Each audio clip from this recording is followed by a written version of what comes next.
জেলাল বিমানবন্দর আন্তর্জাতিক বিমানবন্দরে তিনি অবতরণ করবেন। ঠিক তিনি যখন এই মুহূর্তে নামবেন বাংলাদেশে, ঠিক একেবারে ভোটের মাঠে তিনি নামছেন। এই এমন একটা পরিস্থিতিতে আসলে নেতাকর্মীরা উৎসুক হয়ে আছে সেই নেতাকে বরণ করতে। দীর্ঘ প্রায় ১৭ বছর যেহেতু তিনি দেশে ছিলেন না, লন্ডন থেকে তিনি রাজনৈতিক কার্যক্রম পরিচালনা করেছেন। সেদিন থেকেই আসলে হাজারো নেতাকর্মী, রাজশাহীর যে হাজারো নেতাকর্মী তারা মুখিয়ে আছেন সেই নেতাকে এক নজর দেখার জন্য। বিশেষ করে আগামীকাল ঢাকার ৩০০ ফিটে যে সংবর্ধনা অনুষ্ঠিত দেওয়া হবে, সেই সংবর্ধনা অনুষ্ঠানে যেতে রাজশাহীতে কনকনে শীত উপেক্ষা করে হাজারো মানুষ, হাজারো নেতাকর্মী তারা ঢাকামুখী হয়েছে। যে স্টেশন যেন একেবারে জনস্রোতে পরিণত হয়েছে। এবং এখন যেহেতু 11টা 20 মিনিটে রাজশাহী থেকে ঢাকামুখী একটি ট্রেন ধূমকেতু এক্সপ্রেস ছেড়ে যাবে, সেই ট্রেনে 3টি বগি সংযোজন করা হয়েছে। স্বাভাবিক যে কয়েকটি বগি যায়, এর বাইরে আরও 3টি বগি লাগানো হয়েছে যাতে নেতাকর্মীরা তাতে যেতে পারেন, নির্বিঘ্নে সেখানে যেতে পারেন। সেজন্য এই ব্যবস্থাটি করা হয়েছে পশ্চিমাঞ্চল রেলওয়ের পক্ষ থেকে। সেই ট্রেনে যেতে নেতাকর্মীরা একেবারেই ভিড় জমাচ্ছেন। আমরা আসলে কথা বলতে চাই, এখানে যারা নেতাকর্মী আছেন বিশেষ করে বিভিন্ন উপজেলা থেকে এসেছেন এবং আশপাশে যে রাজশাহীর যে আশপাশে যে উপজেলা আছে সেই উপজেলাগুলো থেকে তারা এসেছেন এবং ট্রেনটি কিছুক্ষণের মধ্যেই হয়তো ছেড়ে যাবে। আমরা একটু কথা বলার চেষ্টা করব যারা এখানে আছেন। আপনারা কি ঢাকায় যাচ্ছেন তারেক রহমানের প্রোগ্রামে? আসলে এত পরিমাণের শীতে আসলে কেন, কি আবেগ নিয়ে আপনারা যাচ্ছেন আসলে বলবেন? বিসমিল্লাহির রহমানির রহিম। বাংলাদেশ জাতীয়তাবাদী দলের মাননীয় ভারপ্রাপ্ত চেয়ারম্যান, বাংলাদেশ বিনির্মাণের স্বপ্নদ্রষ্টা শহীদ প্রেসিডেন্ট জিয়াউর রহমান, ইতিহাসের রাখাল রাজা এবং স্বাধীনতার ঘোষক এবং বাংলাদেশের তিনবারের সাবেক প্রধানমন্ত্রী, ওনাদের বড় সন্তান 2008 সালে উনাকে 111-এর ফখরুদ্দিন মঈনুদ্দিন সরকারের সেই চক্রান্তমূলক নীল নকশায় সেই উনাকে প্রাণনাশের চেষ্টা করে। কি প্রত্যাশা? একটু বলি, উনাকে প্রাণনাশের চেষ্টা করে সেই সময় উনাকে প্রাণে মারতে পারেনি, উনাকে দেশ ত্যাগে বাধ্য করে সে সময়।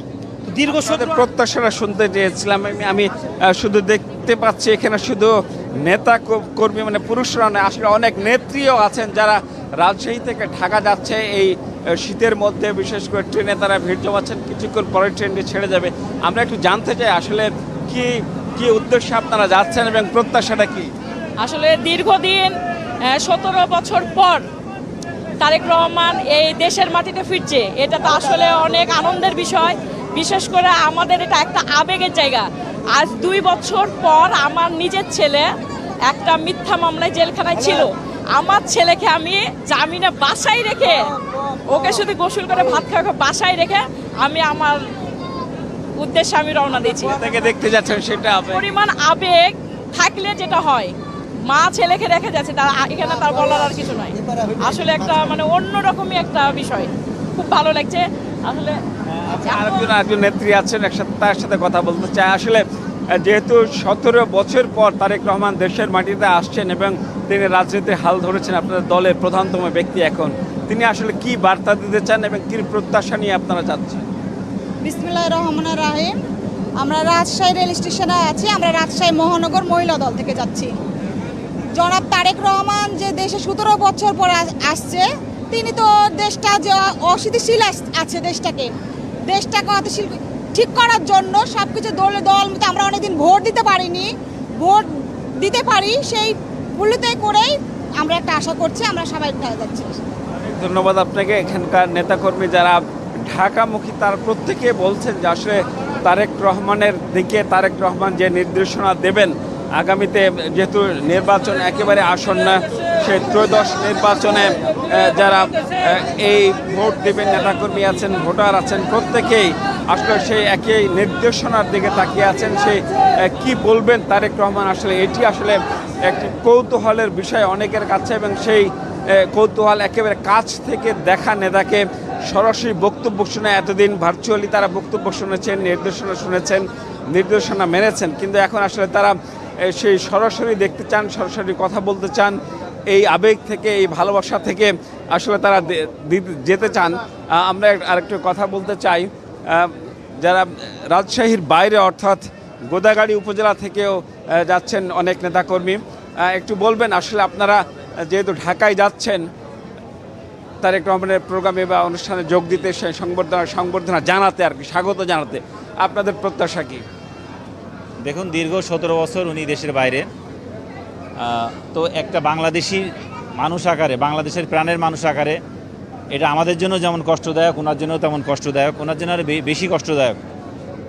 কারণ উনি দেশে ওনাকে ঢুকতে দেয়নি বিগত সময়, এবং ওনার নেতাকর্মীদেরও অনেক অত্যাচার করছে। তো আশা করি উনি আমাদের দেশে আগামীকাল সকালে সহি সালামতে অবতরণ করবেন, এবং উনি আমাদের সম্বর্ধনা নিয়ে তারপরে সাবেক তিনবারের প্রধানমন্ত্রী, অসুস্থ ওনার মা, আমাদের নেত্রী শ্রদ্ধেয় খালেদা জিয়া ওনাকে দেখতে যাবেন, এবং আশা করি তারপর উনি ওনার নেতাকর্মীদের উদ্দেশ্যে দলীয় কার্যক্রম সুন্দরভাবে সমাধান করবেন, দেশ একটি স্থিতিশীল পরিবেশে আসবে।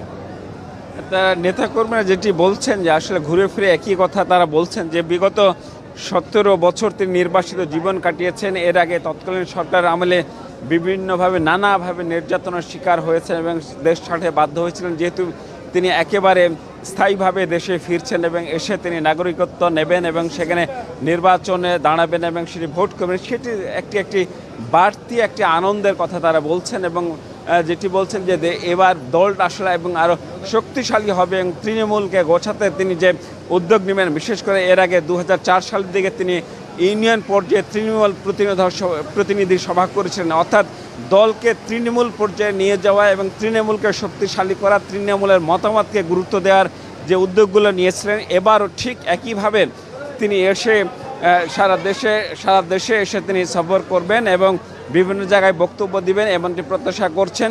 তো রাজশাহী থেকে যে কেবল শুধু রাজশাহী নগরী নয়, রাজশাহীর 9টি উপজেলা আছে, সেই 9টি উপজেলা থেকে ট্রেন ছাড়াও গত 2 দিন ধরে বাসে করে, ব্যক্তিগত প্রাইভেট কারে করে এবং মাইক্রোবাসে করে তারা নেতাকর্মীরা সারা দিন ধরে তারা যাচ্ছেন। ফলে আমি কথা বলেছিলাম রাজশাহী নেতাদের সঙ্গে, তারা জানিয়েছেন যে রাজশাহী থেকে অন্তত 30 থেকে 35 হাজার নেতাকর্মী এই সংবর্ধনা অনুষ্ঠানে যোগ দিতে যাচ্ছেন রাজশাহী থেকে। তো রাজশাহী থেকে তারেক রহমানের সংবর্ধনা অনুষ্ঠানে যোগ দিতে যাওয়ার এই সর্বশেষ